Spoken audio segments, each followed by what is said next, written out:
Kung mananalo ka sa loto at bibili ka ng sports car, ito na siguro ang unang kotse na papasok sa isip mo. Pag-usapan natin ang isa sa mga exclusive Italian car brand na naging dream car na yata ng lahat. Alam nyo na to, ang Italian car na famous sa kakaiba nitong angas, style at kaastigan, ang Lambo o luxury car brand na Lamborghini. Pag nakita mo sa kalsada, sa design pa lang alam mo na kung ano ang itsura ng Lamborghini, pero konti lang nakakaalam ng rich history nito at kung paano nag-umpisa ang brand. Kaya naman ilista natin ang 10 bagay na baka hindi mo pa alam tungkol sa Lamborghini. Number 10, ang founder ng kumpanya ay si Ferruccio Lamborghini. 1963, nang simulan ni Ferruccio Lamborghini ang kumpanya. Konting summary lang ito ng buhay niya. Si Ferruccio ay pinanganak noong April 28, 1916 sa Renazzo, Italy. Noong bata pa siya ay mahilig na sa farming machines at pagmamekaniko. 1940s na draft pa siya sa Royal Air Force para maging mekaniko doon. Pagkatapos ng digmaan, mga ilang panahon din siyang nagtrabaho bilang engineer at mekaniko bago siya nagtayo ng sarili niyang mga negosyo, kasama na dito ang brand na Lamborghini. 3 ang naging asawa niya at nag-retire siya sa industriya noong 1974. Pumanaw siya sa heart attack noong 1993 sa edad na 76. Number 9, traktora ang pinagmula ng Lamborghini. Nakakabit sa pangalan ng Lamborghini ang mga luxury cars. Pero noon ang mga Lamborghini sports cars originally ay mga traktora o tractors. At ang mga traktora na ito ay ginagawa pa rin ng kumpanya hanggang ngayon. Sinimulan ng Lamborghini ang tractor company noong 1947. Matapos ang digmaan, pumutok ang farming at agricultural business at nakita ni Ferruccio Lamborghini ang demand sa mga traktora.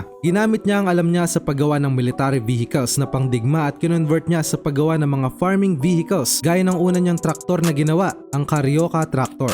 At dito na nagumpisa ang lahat. Itinayo niya ang una niyang kumpanya na Lamborghini Trattori o Lamborghini Tractors. From humble beginnings at konting skill, inadapt niya ang fuel injector o atomizer mechanism para dito na bagong technology pa noon. Stand out ang mga traktora niya sa ganitong technology dahil matipid ito sa diesel at mas kumikita ang mga farmers sa pagbili nila ng trucks ng kumpanya. Number 8, ipinangalan sa mga toro o bulls ang Lambo cars. Toro ang spirit animal ng Lamborghini at ito din ang nakaukit sa mga logo nila. Bawat car manufacturer ay may sariling version sa mga models nila at bawat brand ay may sariling theme. Sa kaso ng Lamborghini, ang napili nilang theme sa mga sasakyan nila ay ang mga bull. Dahil noon pa man, ang founder na si Ferruccio Lamborghini ay mahilig sa Spanish bullfighting. Isa ito sa mga hobby niya, ang manood ng mga taong nakikipagpatintero sa toro. Na-enjoy niya ang aksyon at entertainment nito at nakita niya kung gaano talaga kalakas ang mga toro. Inihalin tulad niya ang lakas ng toro sa mga sasakyan niya at nag-decide na gamitin ang pangalan ng mga sikat na Spanish fighting bulls para sa mga sakyan ng Lamborghini. Ang unang Lamborghini model na ipinangalan niya sa toro ay ang Lamborghini Miura. Mula noon, tuloy-tuloy na ang tema ng famous fighting bulls sa mga production cars ng kumpanya. Number 7, sa challenge ni Enzo Ferrari nagmula ang Lamborghini. Ang Lamborghini ay direct competitor ng Ferrari sa mundo ng luxury cars. Pero alam nyo ba na walang Lamborghini kung wala si Enzo Ferrari? Habang busy sa paggawa ng farming vehicles ang Lamborghini noon, ang Ferrari naman ay established na ang brand niya sa mundo ng kotse. Ang founder ng Lamborghini ay fan ng sports cars at meron din siyang Ferrari 250 GT.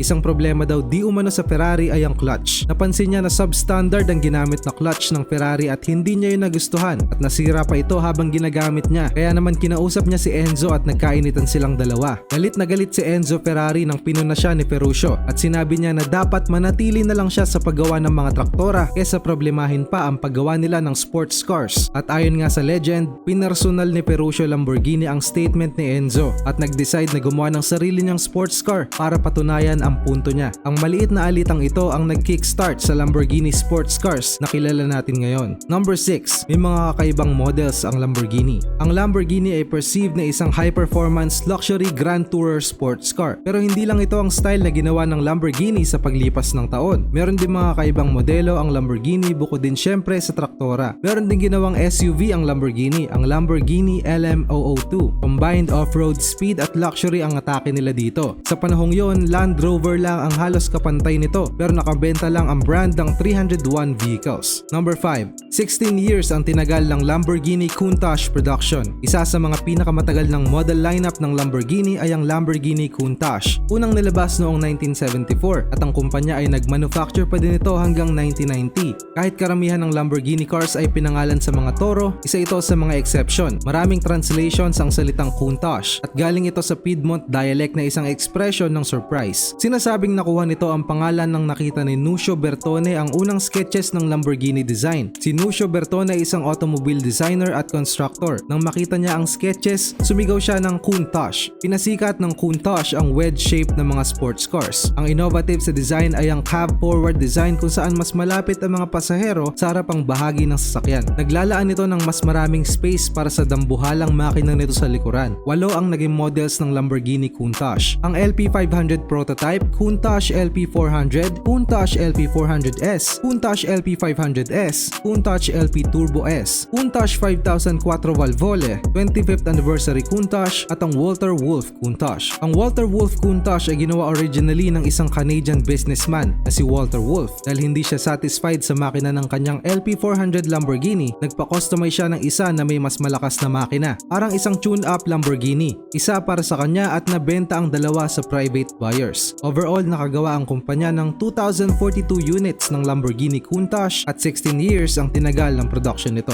Number 4, inspired ng fighter planes ang design. Inspired ang Lamborghini designer sa napakaraming ideas at ilan sa mga car designs ay inspired sa mga astig na fighter planes. Ang steel cut body style ay naging signature look na ng Lamborghini at si Filippo Perini ang nag-pioneer nito.